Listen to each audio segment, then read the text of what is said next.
किसानों के साथ क्रूर विश्वासघात के खिलाफ 9 अप्रैल को प्रदेश व्यापी आंदोलन होने जा रहा है। इस दौरान कांग्रेस के सभी जिला मुख्यालय पर कलेक्टर कार्यालय का घेराव करने की योजना है, जिसे लेकर पूर्व मंत्री सज्जन सिंह वर्मा ने विधिवत जानकारी साझा की। जानकारी देते हुए पूर्व मंत्री सज्जन सिंह वर्मा ने भाजपा सरकार पर कई आरोप लगाए हैं। वहीं उन्होंने कहा कि मध्य प्रदेश कांग्रेस कमेटी के अध्यक्ष जीतू पटवारी के आह्वान पर आगामी 9 अप्रैल को प्रदेश के सभी जिलों में कांग्रेस कार्यकर्ता किसान की बदहाली और सरकार की वादा खिलाफी के विरोध में सभी जिला मुख्यालय पर कलेक्टर कार्यालय का घेराव करेंगे। इस दौरान उन्होंने कहा कि मुख्यमंत्री डॉक्टर मोहन यादव और केंद्रीय कृषि मंत्री शिवराज सिंह चौहान पर किसानों को बिचौलियों के हवाले करने का गंभीर आरोप लगाया। उन्होंने बताया कि सरकार की वादा खिलाफी है। उन्होंने चुनाव के समय 2700 रुपए प्रति क्विंटल गेहूं खरीदने का लुभावना वादा किया था, लेकिन सत्ता में आते ही सरकार ने मात्र 40 रुपए का बोनस देकर किसानों के साथ अन्याय किया है। वहीं बोनस के नाम पर पड़ोसी राज्य राजस्थान में 150 रुपए बोनस दिया जा रहा है। वहीं बिचौलियों को लाभ पहुंचाने के उद्देश्य से सरकार ने खरीदी की तारीख को 3 बार आगे बढ़ाया है, जिसका नतीजा यह रहा कि किसान घबराकर अपनी फसल कम दामों में व्यापारियों को बेच रहे हैं, जिससे उन्हें काफी नुकसान हो रहा है। देखिए, 9 अप्रैल को इस प्रदेश के अन्नदाताओं के समर्थन में, उनके हाथ मजबूत करने के लिए प्रदेश कांग्रेस अध्यक्ष भाई जीतू पटवारी के नेतृत्व में पूरे प्रदेश के जिला कलेक्टरों का घेराव होगा।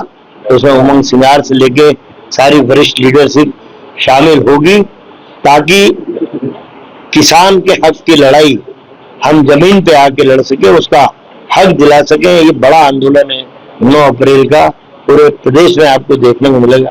हर कलेक्टर कार्यालय पे हजारों की तादाद में कांग्रेस का कार्यकर्ता और किसान भाई वहां रहे। मुख्य रूप से क्या मांग रहे हैं? मुख्य रूप से मांग है कि 3000 रुपए गेहूं की खरीदी का MSP किया जाए, मिनिमम सपोर्ट प्राइस। और जिन जिलों में ओलावृष्टि हुई है, 17 जिलों में, वहां का आकलन करके किसान को 50,000 रुपए हेक्टर के हिसाब से मुआवजा देना चाहिए। और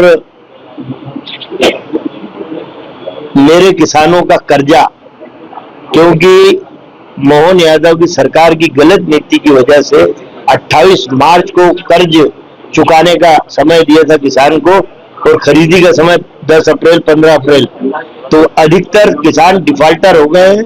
ये षड्यंत्र था कि सारे किसान डिफॉल्टर हो जाए तो उनको शासन की किसी योजना का लाभ न मिल सके, तो उनके किसानों का सारा कर्जा, उन किसानों को जो डिफॉल्टर हुए उनका कर्जा माफ किया गया। ये प्रमुख रूप से है। और भैया, राज्यसभा का दौर चल रहा है, अब तक क्या शायद जा रहे नहीं या कोई और नहीं? देखिए, बहुत सारे नाम है जो राज्यसभा के लिए उपयुक्त हैं। मैं अपने आप को उपयुक्त मानता हूं, तो मैंने अपनी दावेदारी प्रस्तुत की।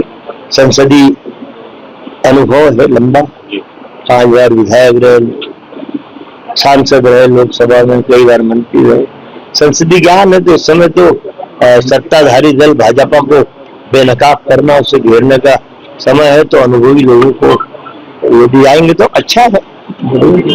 लेकिन जिस तरीके से एक ही चेहरे को बार बार रिपीट करते हैं, और जो चेहरे चुनावी राजनीति में नाकाम साबित हो गए, उनको राज्यसभा के बाहर ये कहता कांग्रेस में कैसा देखते हैं? देखिए, ये बात आपकी सही है। मैंने भी अपने जवाब में इस बात को कहा, कई लोग 24 बरस इकट्ठे एक साथ, 4 टर्म राज्यसभा के, 6 साल का एक टर्म होता है, 24 साल राज्यसभा में रहे।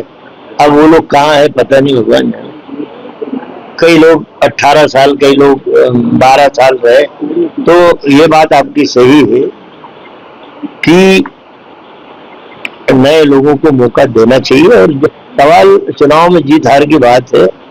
मेरा ये कहना है कि जिस षड्यंत्र के साथ भारतीय जनता पार्टी देश में लोकसभा का चुनाव लड़ती है, प्रदेशों में विधानसभा का चुनाव लड़ती है, उस षड्यंत्र का मुकाबला हम लोग कर रहे हैं, और आने वाले समय में उसका पर्दाफाश हम करेंगे। मैं एक उदाहरण आपको देना चाहता हूँ, तो प्रश्न शायद नहीं आएगा, लेकिन मैं आपको बताना चाहता हूँ। EVM मशीन के बारे में चुनाव आयोग ने स्पष्ट कहा है कि कोई भी ईवीएम के खिलाफ आवाज उठाएगा तो उसको जेल में बंद कर देंगे। लेकिन मैं तथ्यात्मक बात कर रहा हूँ। सुप्रीम कोर्ट को धन्यवाद देते हुए कि एक याचिका हमारे लीडर पीसी शर्मा भोपाल वालों ने दायर की है, बड़े तो विद प्रूफ उसका संज्ञान सुप्रीम कोर्ट ने ले लिया है। उन्होंने कई पोलिंग बूथ पे लिखित में लिया था कि अभी मशीन आई है, कितना परसेंट चार्ज है, 99% चार्ज थी।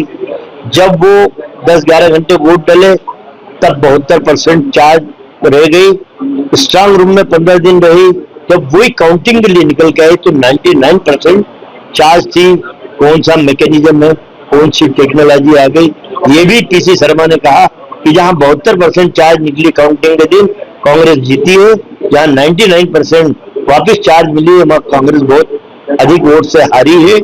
इस बात का संज्ञान हमने लिखित में अधिकारियों का लिखा हुआ है, तो वो संज्ञान सुप्रीम कोर्ट ने लिया है और नोटिस इशू किए हैं चुनाव आयोग को और सरकारों को।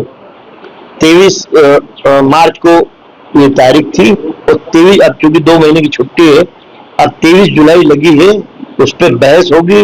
यदि वो अब ग्राह्य हो जाती है हमारी रिट पिटीशन, तो मैं समझता हूं कि जो षड्यंत्र बीजेपी करती है उस षड्यंत्र से मुक्ति मिलेगी और न्यायपूर्वक चुनाव होंगे। 5 राज्यों में जो चुनाव है उसको लेकर याचिका लगाई है पीसी शर्मा जी ने? नहीं, उसमें भी आशंका है कि गड़बड़ी की। देखिए जिन राज्यों में चुनाव हो चुके हैं, हरियाणा, मध्य प्रदेश, महाराष्ट्र, तमाम सारे राज्यों में पीसी शर्मा खुद लड़े थे, खुद हारे उन्हें ईवीएम की वजह से। वहां के प्रूफ एकत्रित करके उन्होंने लगाया। 5 राज्यों में भी देखिए 100% कैसे आशंका नहीं होगी, 100% आशंका। मेरा तो प्रश्न चुनाव आयोग से है, 19 लाख ईवीएम मशीन गायब है इस देश से, कहाँ है वो 19 लाख मशीन? मेरी जानकारी, अभी चुनाव आयोग मुझे गला पकड़ लेगा मेरा, मेरी जानकारी कि बंगाल में टेम्पर्ड 42,000 मशीनें ईवीएम पहुंच चुकी। मेरी लोगों से जानकारी मुझे लगी, हाँ 42,000 टेम्पर्ड मशीनें पहुंच चुकी है बंगाल में। आसाम चुनाव देखते हैं आप जो देखिए, अब जब एक राज्य का मैं बता रहा हूँ तो पत्नी पर आरोप है, आरोप सही है। उनने तो गोगोई ने तो बोल दिया भगवान की मूर्ति पे हाथ रख के कसम खाए जा, तेरी पत्नी के सर पे हाथ रख के कसम खाए जा कि ये बात गलत नहीं खा रहा।